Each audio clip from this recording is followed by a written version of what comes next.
Shalom teman-teman semua. Selamat datang kembali di acara Family Corner pada hari ini. Senang sekali bisa bertemu kembali. Ya, nama saya Seng Chuan. Nah, hadir bersama kita hari ini narasumber yang luar biasa. Saya perkenalkan dulu ya, beliau adalah Bapak Pendeta Lee Han Ing.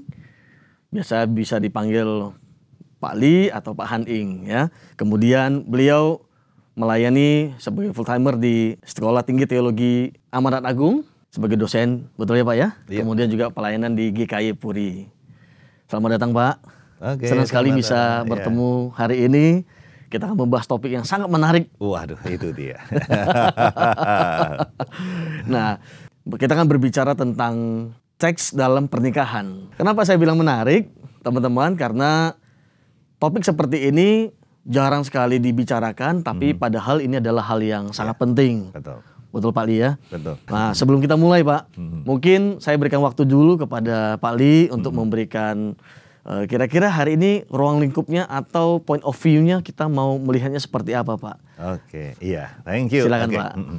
Ya, selamat bertemu dengan saya pertama kali ini. Jadi saya senang kita bisa ngobrol bersama ya dalam satu keterbukaan dengan satu tema yang sebetulnya sangat penting, tetapi menjadi sesuatu tema yang kadangkala jarang untuk dibicarakan. Oleh karena kita ini ada di dalam budaya Asia, begitu ya. Dalam budaya Asia itu kadang sesuatu yang terasa tabu untuk dibicarakan itu menjadi sesuatu yang hidden, yang tersembunyi. Nah, masalahnya adalah justru karena disembunyikan itu menjadi bermasalah. Oleh karena tidak mendapatkan informasi-informasi yang tepat dan bahkan kadangkala nyarinya salah begitu. Ya, sekarang di tengah informasi global yang sangat begitu banjir informasi, kadangkala kita nggak ngerti ini. Yang mana yang sebetulnya betul, yang mana yang keliru, yang mana yang menyesatkan dan mana yang bukan begitu ya.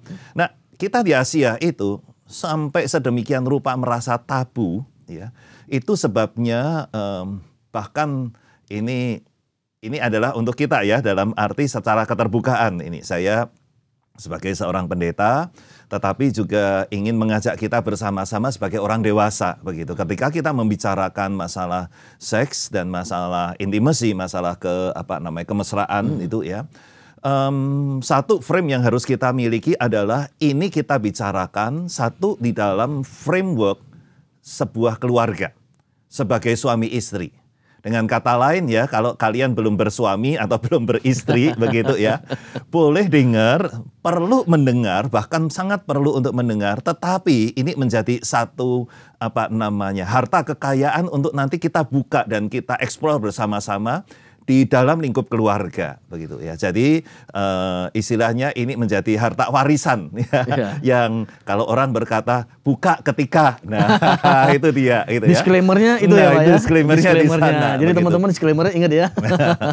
Nah, Indonesia itu ada di Asia dan seringkali kita merasa ataupun bahkan dalam bahasa kita pun masalah ini menjadi satu masalah yang sepertinya begitu disembunyikan. Secara terbuka kalau orang kedokteran akan mengatakan kita manusia itu sebagai laki-laki dan perempuan ditentukan dari jenis atau bentuk genitalnya. Ya, mereka mengatakan genital, begitu ya. Tapi bahasa Indonesia mengubahnya menjadi kemaluan, begitu kan? Artinya itu sudah dianggap ataupun menjadi satu paradigma ini memalukan untuk dibicarakan. Makanya itu menjadi sesuatu yang seringkali ditutup. Seringkali orang tua nggak mau ngomong sama anak-anak cari sendiri, akhirnya salah kaprah. Jadi salah terminologi ya? Nah itu dia, salah terminologi karena ada satu paradigma yang keliru di dalamnya. Jadi satu terminologi pasti di dalamnya, di balik itu ada pemahaman kan.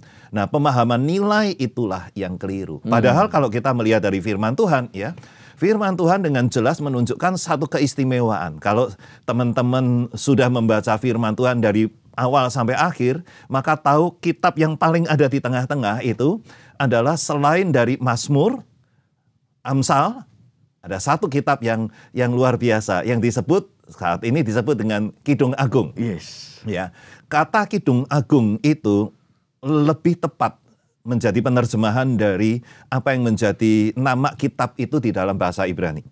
Karena dalam bahasa Ibrani itu juga sebetulnya dikatakan nyanyian dari nyanyian atau nyanyian yang menjadi nyanyian utama dari segala nyanyian. Ya. Nah kalau kita membacanya, dulu saya waktu pemuda membacanya itu sambil tutup mata dikit-dikit begitu ya. Karena apa? Karena kata-katanya wow begitu ya. Kadangkala kata-katanya itu begitu terbuka ya, boleh katakan kalau saya dulu rasa wah ini vulgar banget ini gitu ya. Dan tidak bisa mengerti kenapa kitab itu ada di tengah-tengah.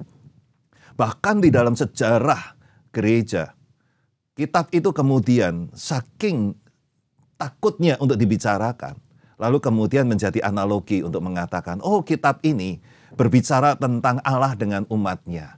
Tentang Kristus sebagai mempelai laki-laki dan gereja sebagai mempelai perempuan. Oke, it's not wrong.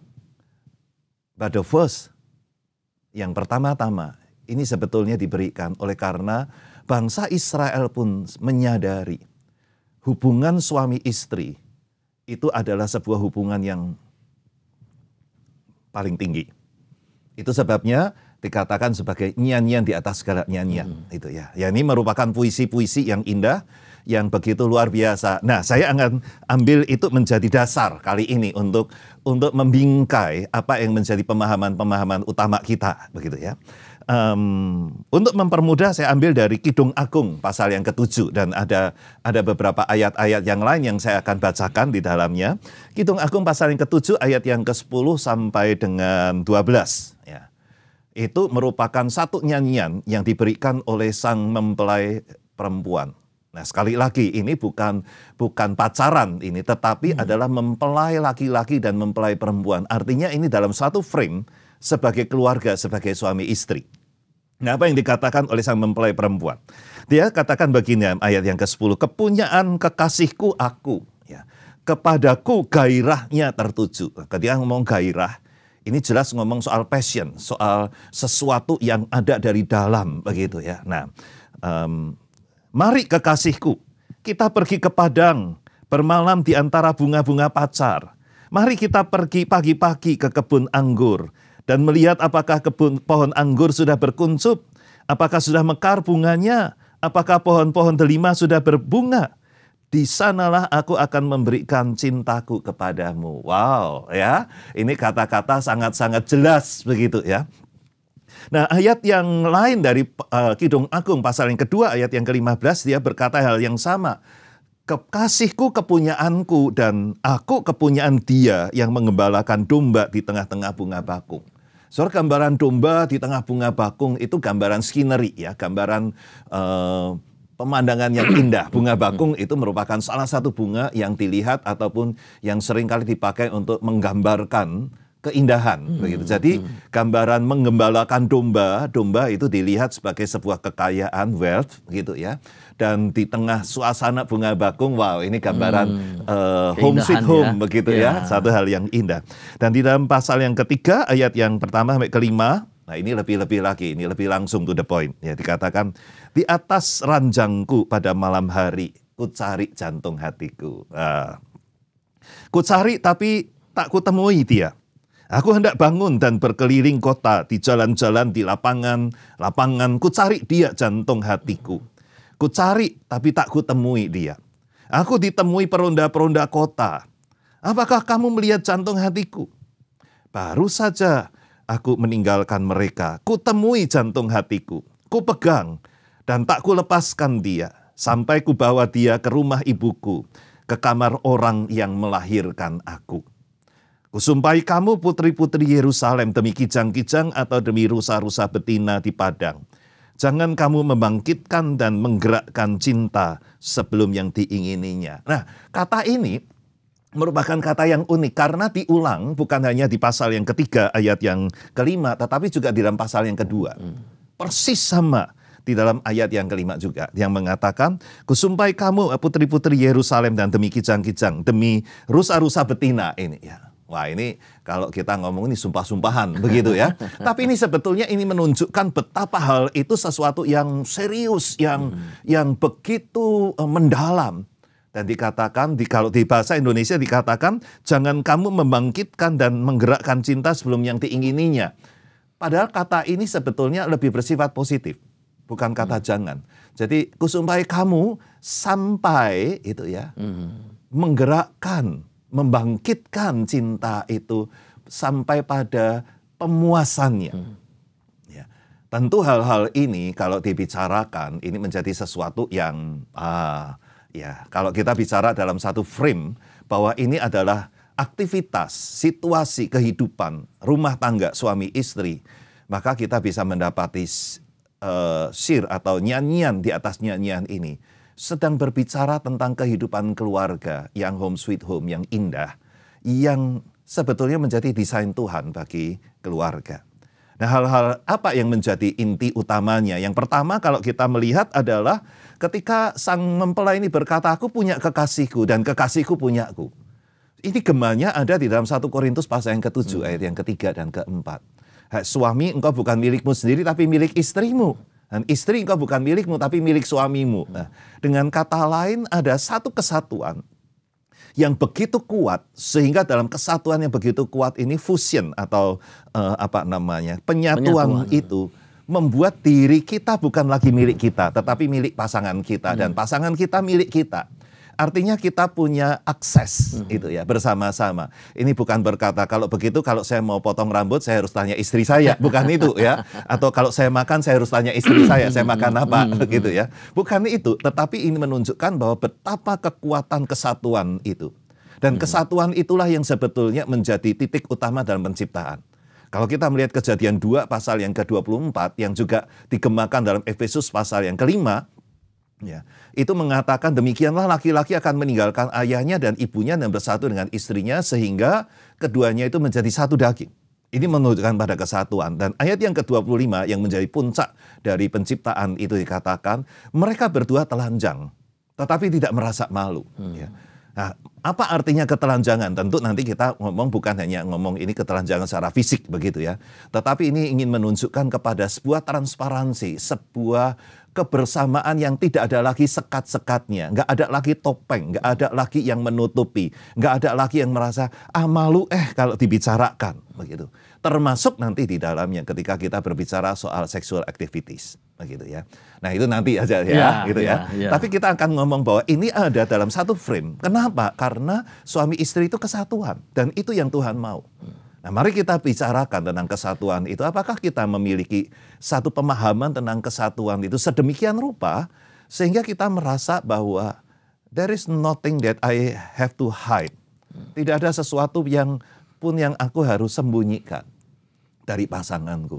Termasuk juga nanti ketika kita berkata, apa yang ku inginkan, apa yang menjadi perasaanku, apa yang jadi pergumulanku, begitu ya. Maka di sini merupakan sesuatu yang begitu indah, begitu luar biasa. Kesatuan itu dikatakan sebagai kebersamaan yang tadi dikatakan, ketika aku temui jantung hatiku itu, aku pegang, tidak akan ku lepaskan, gitu ya. Apa artinya?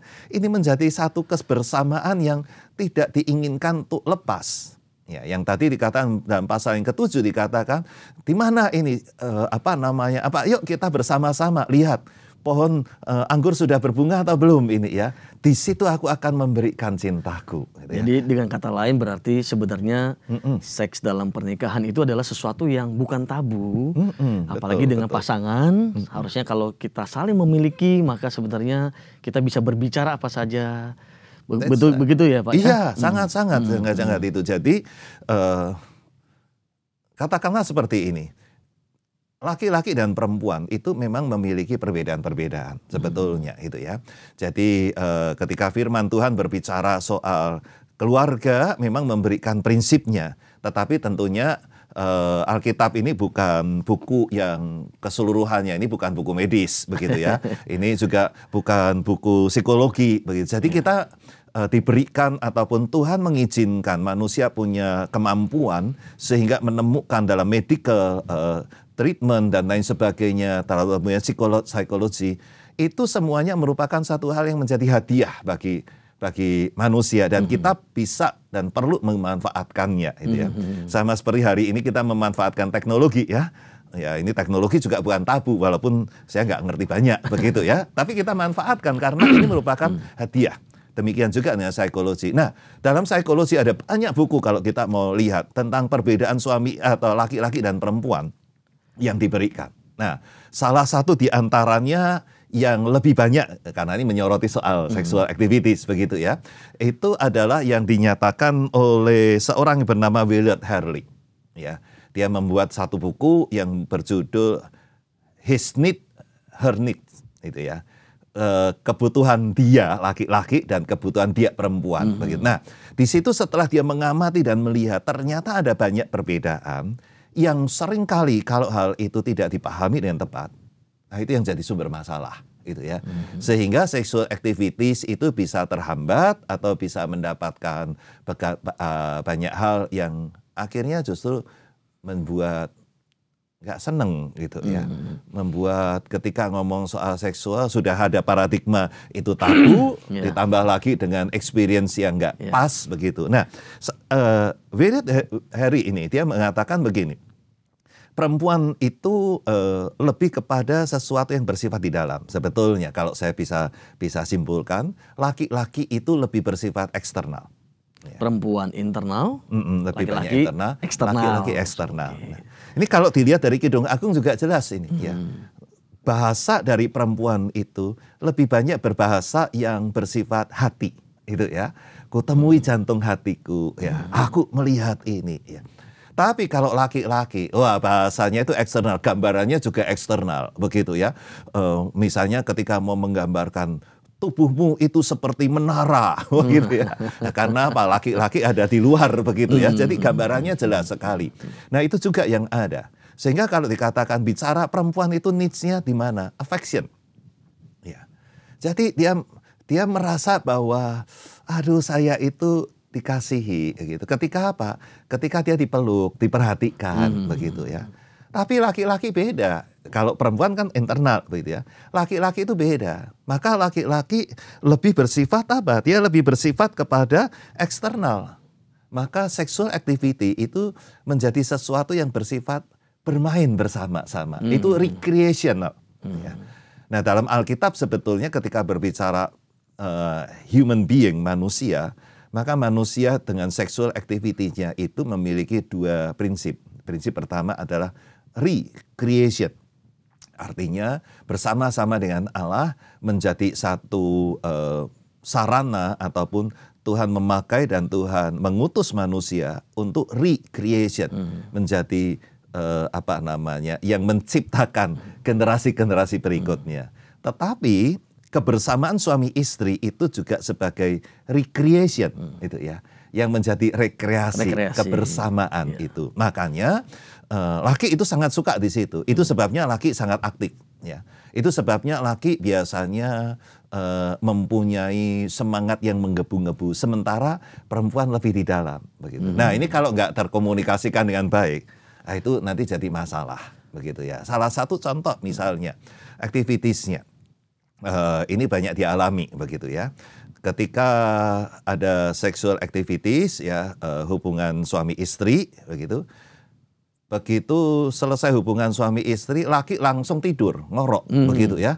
Selesai langsung, padahal yang perempuan belum bisa tidur begitu. Wah, dia merasa jengkel banget ini. Ya, itu yang kadang-kala membuat yang perempuan kemudian ketika diajak untuk bersama-sama menikmati sexual activity, malas itu ya. Udah nggak mau ya, Pak ya. Kenapa? Habis selesai itu langsung ngorok gitu ya. Nah, kenapa laki-laki begitu? Karena dia memang bersifat recreation, itu ya. Dia bersifat play yang membuat dia begitu selesai dia puas play begitu. Ya udah begitu puas apa? Tidur dia gitu. Sementara yang perempuan ingin merasakan deeper. Maka belayan, ngobrol, concern, itu yang diinginkan. Nah, kalau ngomong begini nih ya, maka salah satu tipsnya gitu ya. Hubungan suami istri kalau mau menjadi sesuatu yang lebih indah begitu ya, perlu ada introduction, ya. Terus kemudian ada isi, lalu ada closingnya, begitu ya, ada penutupnya. Nah, kita bicara penutupnya dulu ya. Penutupnya itu jangan langsung tidur, begitu ya. Jadi bagi para pria, nah ini dia. memang berarti keinginan tidurnya harus melek dulu dikit gitu Pak ya. Tapi para istri juga harus tahu begitu ya. Ketika suaminya itu tiba-tiba langsung habis itu tidur, itu bukan berarti nggak concern, nggak sayang begitu ya. Justru berbanggalah kalian gitu karena kalian dapat memberikan apa yang diperlukan oleh suamimu gitu ya. Jadi para wanita, begitu. para wanita ya. Baik-baik, dengarkan baik-baik bahwa kalau suami saudara tertidur dengan sangat nyenyak, berbahagialah. Iya, itu berarti enggak sukses. Dan jangan diomelin ya Pak ya. Iya. Dan itu jangan juga kemudian menjadi satu trauma. Aduh, seperti ini bukan ya. Nah ini ngomong belak-belakan ya. Yang belum bersuami, belum beristri, ya tunggu tanggal mainnya gitu ya. Jangan sebelumnya. Kalau saudara melakukan hal yang semacam ini di luar pernikahan, bukan menjadi satu keindahan, tapi akan justru menimbulkan ketakutan. Dan itu yang nantinya akan bermasalah. Nah, salah satu yang menjadi masalah dalam suami istri adalah ketika mereka sudah pernah melakukan sebelum pernikahan, maka itu menjadi sebuah trauma yang mewarnai dalam hidup pernikahan.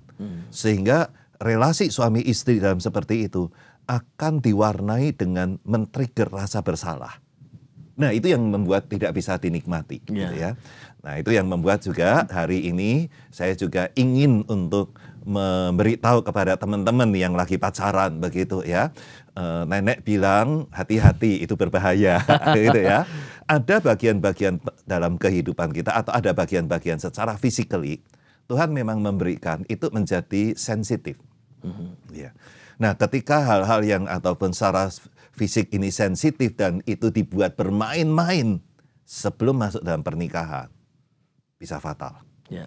Karena kita bisa terjerumus di dalamnya. Itu ya. Jadi sebenarnya dalam pernikahan itu seks itu begitu indah, apalagi digambarkan di Kidung Agung, benar-benar luar biasa, bisa berrekreasi, bisa recreation dan rekreasi gitu Pak ya. Dan itu benar-benar kalau dikomunikasikan itu akan menjadi sesuatu yang bisa saling memahami karena pria dan wanita cara memandangnya berbeda. Nah, bagaimana mereka bisa saling berkomunikasi, sesuatu yang tabu itu berarti harus mulai gimana caranya Pak Li supaya pasangan ini bisa mulai, kan tadi dikatakan bahwa harusnya tidak malu, sesuatu yang indah, karena kita sudah saling memiliki. Gimana caranya supaya rasa malu itu sudah mulai dihilangkan, berani untuk mulai berbicara kebutuhan dia, atau misalnya si istri bisa berani mengatakan kepada suaminya, kamu tuh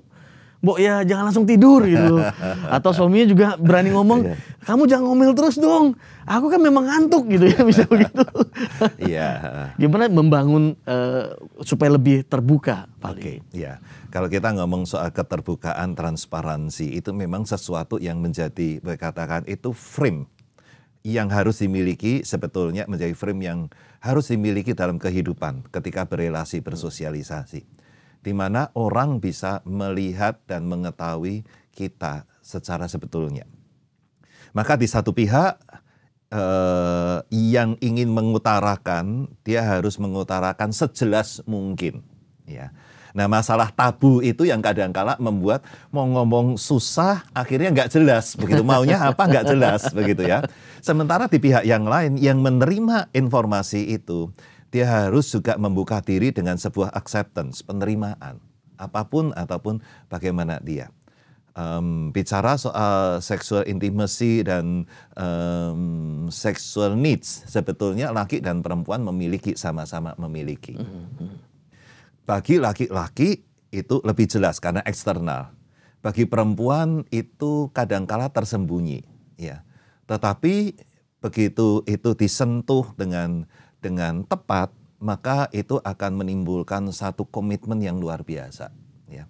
Itu sebabnya, sorry to say, walaupun ini tidak bisa dikatakan secara generally, hantam semuanya, Tapi memang bagi perempuan begitu tidak mudah untuk memiliki alasan berselingkuh hanya karena masalah sexual activities. Tapi bagi laki-laki, ya, pada umumnya seksual itu menjadi salah satu yang menyebabkan kejatuhan. Nah ini memang karena apa? Matanya laki-laki itu lihatnya yang seperti itu ya, karena terbuka eksternal itu ya. Maka laki-laki itu nggak bisa tahan ketika lihat perempuan, itu ya. Apalagi ketika seksual desire itu kemudian dipicu, gitu ya. Itu sebabnya laki-laki ketika lihat perempuan dengan pakaiannya yang menggoda begitu, ya itu lust ini, hawa nafsu itu bisa ini. Makanya Tuhan kasih kepada kita Roh Kudus ya, supaya ada penguasaan diri tadi ya. Jadi matanya pasti melihat itu ya. Jadi lalukan segera begitu ya. Nah itu penting begitu ya. Tapi ini juga yang kadang-kala jadi kendala ini Pak. Ya. Nah, perempuan ketika sudah berkeluarga itu betul-betul komitmennya dalam keluarga. Maka kadang-kala ya jarang sih ya ibu-ibu ataupun para istri itu dandan begitu, make up dengan bagus, pakaian yang bagus ketika ada di rumah. Begitu ya. Ya kalau di rumah rasanya kita terbuka usaha apa adanya begitu ya. Rambut juga nggak ditata, wajah juga ya apa adanya, habis masak, habis tidurkan anak begitu ya. Pakaian juga seadanya begitu ya. Nah, laki-laki lihat seperti itu habis deh langsung begitu ya. Padahal mungkin perempuan sedang menginginkan untuk bisa bersama-sama. Nah, di luar laki-laki lihat yang seperti itu gitu ya. Nah, itu bermasalah. Maka perempuan begitu ya, salah satu yang perlu sebagai, kalau tadi kita ngomong penutup gitu ya. Ini sekarang ngomong pendahuluannya gitu ya. Pendahuluannya adalah laki-laki itu juga harus mulai sebelumnya itu ya. Bahkan ada yang mengatakan bahwa sex begin in the kitchen. Artinya pagi hari ya, itu bagaimana suami memperlakukan istri dan membuat istri itu merasa diperhatikan, merasa nyaman, membuat sang istri itu siap untuk bersama-sama mengekspresikan kenikmatan kebersamaan itu di dalam sexual activity bersama dengan suaminya.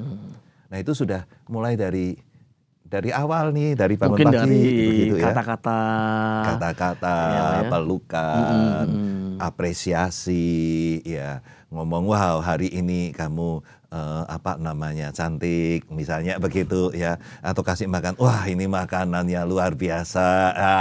Nah, itu apresiasi itu, atau ketika pulang lihat, kamu potong rambut ya, gitu ya, misalnya begitu. Memang harus ada pendahuluan yang cukup lama sebelumnya begitu. Karena apa? Karena perempuan itu juga memiliki hati ya, yang nggak langsung. Kalau laki-laki itu mata itu istilahnya denyutnya itu langsung naik ke atas. Lihat gitu. Langsung ya. Iya, begitu ya.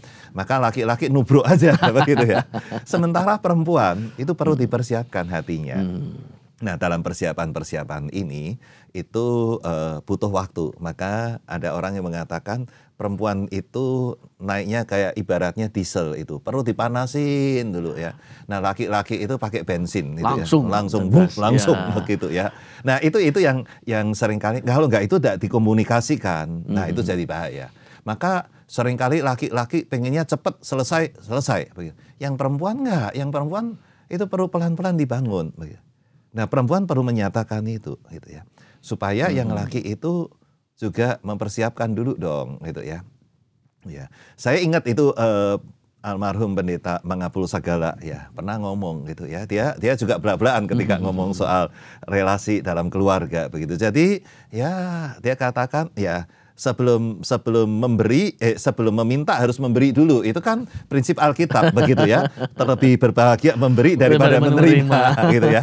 Maka berilah dulu kepada pasanganmu gitu ya. Pijitlah dia gitu ya. Nyanyikan. Kalau Pak Bang Gapul mungkin sampai nyanyi begitu ya. Tapi artinya membuat satu suasana yang indah dulu. Dan itu diperlukan. Ya. Yang istri juga perlu untuk ngomong, saya sukanya atau saya merasa nyaman ketika disentuh di sini. Saya merasa nyaman ketika kamu tidak langsung memegang, tetapi ngajak bicara dulu ya, atau merangkul saya merasa nyaman.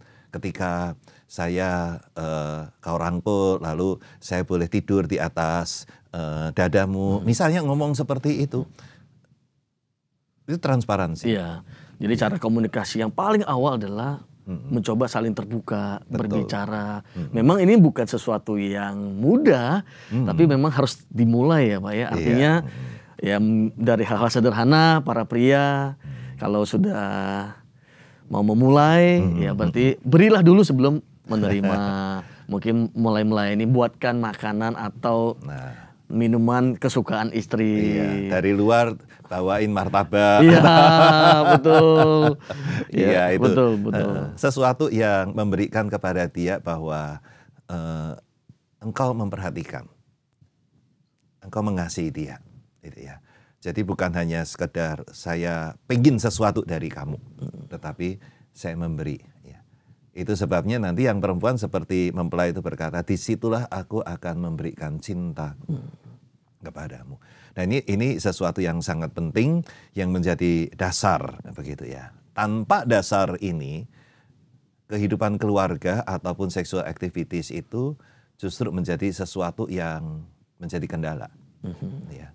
Nah kalau itu sudah jadi kendala di dalam keluarga itu bisa mempengaruhi dalam komunikasi ya. Suami juga merasa nggak terpenuhi, bisa marah-marah, begitu. Istri merasa tidak terperhatikan, bisa ngomel-ngomel, begitu ya. Akibatnya apa? Komunikasi terhambat, keluar di sana dihargai, bisa jatuh juga, begitu ya. Yang di sini di rumah tidak merasa terperhatikan, sakit hati, trauma, begitu ya. Akibatnya berikutnya makin jarang, makin dingin dan lain sebagainya. Sehingga itu akan menjadi awkward ya, menjadi sesuatu yang nggak nyaman. Akhirnya nanti ya masih tidur satu ranjang, tapi yang satu melihat ke barat, yang satu melihat ke timur begitu ya. Bukan dalam arti terbalik. Kalau melihat ke barat dan ke timur saling berhadapan itu bagus begitu ya. Tapi ini bisa terbalik. Karena apa? Karena ya tadi terganggu begitu. Pak, dalam sebuah hubungan antara pria dan wanita, suami istri, kebutuhan mereka, misalnya kita bicara tentang frekuensi, Pak Ali, frekuensi, apakah wanita dan pria itu punya kebutuhan yang frekuensi yang berbeda, misalnya seminggu berapa kali atau gimana supaya mungkin teman-teman juga bisa mulai paham, oh iya ya. Iya. Oke, ini berarti sumbangsihnya bukan dari Alkitab langsung.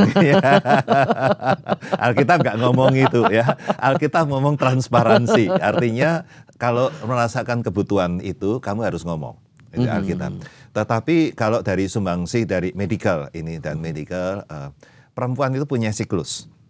Di mana kalau dia belum sampai kepada mati haid, artinya dia masih punya siklus di mana indung telur itu akan menghasilkan sel telur yang akan dimasukkan ke dalam rahim. Nah, proses itu pada saat yang sama secara fisik ini itu akan ketika telur itu sudah masuk ke rahim dan siap untuk dibuahi, maka pada saat seperti itu hormonalnya dari perempuan itu juga naik.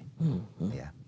Dengan kata lain, kalau kita melihat akan siklus itu, maka frekuensi yang paling minimal, adalah pada saat-saat seperti itu, gitu ya.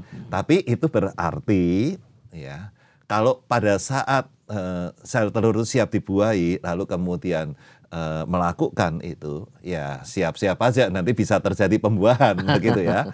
Nah, makanya kemudian secara medis kemudian ditemukanlah alat-alat kontrasepsi ya. Walaupun secara personal saya pribadi begitu, saya menghormati pasangan saya. Maka dalam menghormati pasangan saya lebih suka itu bersifat natural. Dengan kata lain, itu berarti mengetahui siklus itu lalu menjaga diri terhadap siklus itu ya. Artinya kalau kita memang ini sekarang kita memang bukan hanya mau rekreasi tapi juga recreation begitu ya. Nah, siklus itu yang diperhatikan ya.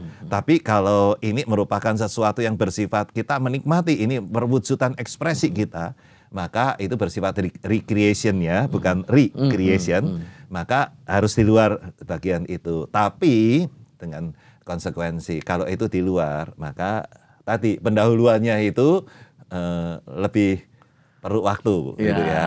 Kalau ini kan sudah masa ini kan sudah siap, memang dari dirinya itu sudah mempunyai kesiapan itu. Ya. Jadi ada dua sisi ya Pak ya. Iya, dari sisi medis memang ada sebuah siklus di mana hormon akan membuat para istri butuh ya. Tapi kemudian juga secara psikologis juga ternyata kalau kita katakan bahwa dia sudah merasa nyaman, para istri sudah dibuat merasa dihargai, dicintai, maka dia pun pasti akan muncul kebutuhan itu. Seperti itu Pak ya. Iya, ada kebutuhan dan ada keterbukaan untuk di situ ya. Dan suami juga perlu untuk ngasih tahu begitu ya, karena itu kebutuhan yang fisik itu juga merupakan satu kebutuhan, tapi sekali lagi perlu untuk sadar bahwa sexual activities di dalam hidup berkeluarga itu bukan hanya sekedar kebutuhan dasar. Nah, kalau ngomong sebuah kebutuhan dasar, saya cukup melihat kontribusi dari seorang bernama Abraham Maslow itu yang mencoba meneliti akan berbagai jenis kebutuhan manusia. Itu bisa memberikan satu pemahaman yang cukup bagus itu ya. Dia melihat bahwa sexual activities itu bisa merupakan satu kebutuhan dasar ya, seperti sandang, pangan, papan begitu ya. Manusia itu perlu untuk makan, minum, perlu juga untuk bisa mengosongkan diri itu di belakang begitu. Itu kebutuhan dasar. Termasuk juga kebutuhan untuk sexual activities. Nah, tetapi sebetulnya itu bukan yang satu-satunya dan bukan yang utama. Karena ketika kebutuhan dasar ini terpenuhi, manusia akan lanjut ataupun masuk pada kebutuhan yang meningkat, yaitu kebutuhan rasa aman, secure. Nah, dalam rasa aman inilah keluarga itu dibentuk.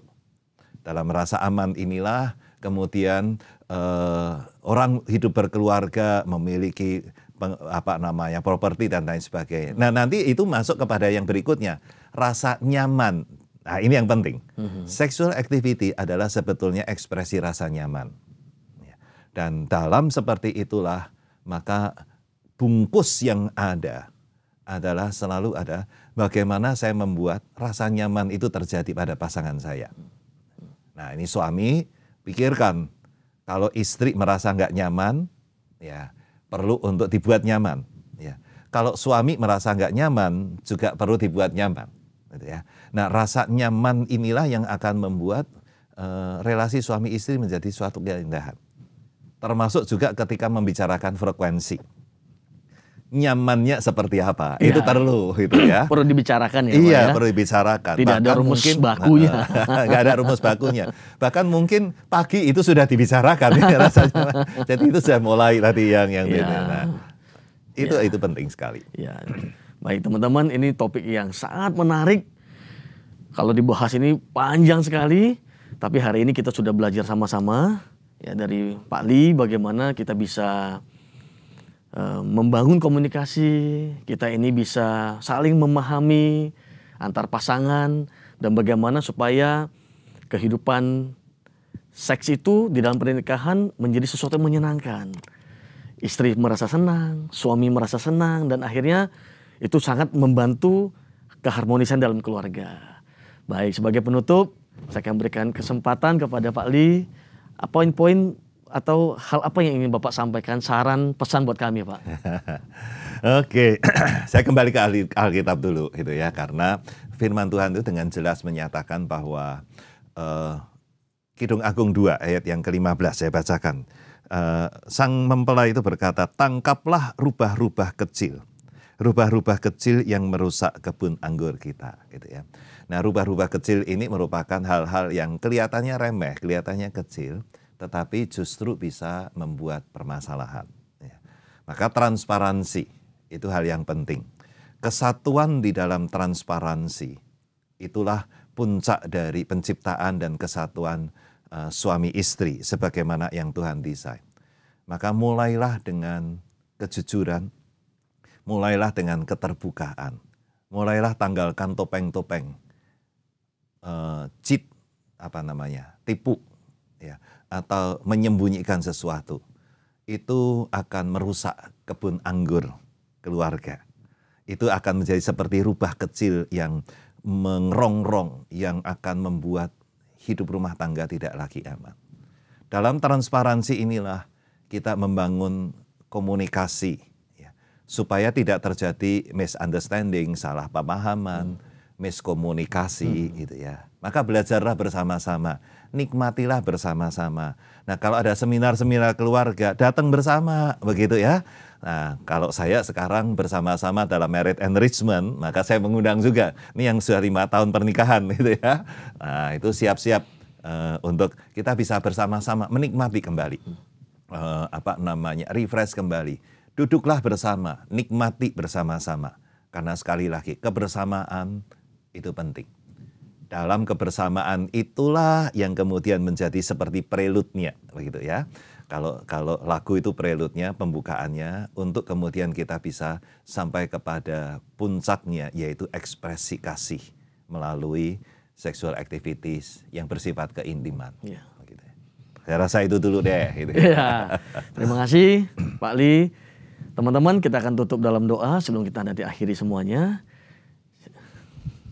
Silakan Pak. Ya, oke. Kalau begitu mari kita bersama-sama ya, satukan hati di dalam doa kita. Mari kita berdoa. Tuhan, kami bersyukur karena Engkau menciptakan manusia dengan begitu indah. Bukan hanya sebagai manusia yang memiliki hawa nafsu, tetapi manusia yang memiliki dignity, memiliki kemuliaan. Sehingga Engkau menciptakan create manusia untuk bisa menikmati suasana hidup rumah tangga sebagai sebuah bagian dari recreation untuk menjadi penerus keluarga, penerus generasi, tetapi juga boleh menikmatinya di dalam sebuah recreation, rekreasi, kebersamaan yang boleh dinikmati. Saya bersyukur untuk firman-Mu yang mengingatkan betapa kesatuan di dalam keluarga itu merupakan desain yang Tuhan mau, dan desain itu diwarnai dengan keterbukaan, yang tidak perlu lagi merasa malu untuk terbuka satu dengan yang lain. Dan mohon Tuhan tolong dan berkati dalam hidup rumah tangga kami, supaya keterbukaan itu menjadi warna yang membuat segala sesuatu kami bicarakan, duduk bersama, termasuk juga kebutuhan-kebutuhan kami. Terima kasih untuk sumbangsih dari disiplin ilmu lain, baik psikologi, kedokteran, yang memberikan banyak hal, yang memberikan masukan-masukan untuk kami boleh belajar, sehingga kami boleh meningkatkan hidup rumah tangga kami dalam satu kesatuan yang membuat kami boleh menikmati akan pemberian Tuhan yang indah dalam tubuh kami, dalam emosi kami, dalam akal budi kami. Kami bersyukur dan kami mohon Tuhan terus tolong anak-anak-Mu, kami semua, sehingga hidup rumah tangga kami boleh menjadi hidup rumah tangga yang berkualitas, sesuai dengan apa yang Tuhan mau, dan menjadi berkat sebagaimana Tuhan memberkati keluarga. Ini doa kami, rekan-rekan pasutri, kiranya Tuhan yang mendengar pada saat ini, Tuhan berkati satu persatu dimanapun mereka berada. Tuhan, Kau hadir dan menjadi pembawa sukacita dalam keluarga mereka. Dengar doa kami di dalam Tuhan Yesus, kami bersyukur dan berdoa. Amin. Amin. Teman-teman, kami berdoa kiranya sesi ini bisa menjadi berkat, bisa memperbaiki, kita mulai terbuka dan tentu saja keluarga kita semakin menjadi berkat buat banyak orang. Sekali lagi terima kasih Pak Ali, terima kasih buat kesempatannya. Jika nanti misalnya topik ini ada kelanjutannya, tentu saja kita akan lakukan lagi. Oke, kita bisa ngobrol lagi ya kalau begitu. Ya, terima kasih dan senang bisa bersama-sama dengan rekan-rekan sobat-sobat Pasutri dimanapun saudara berada.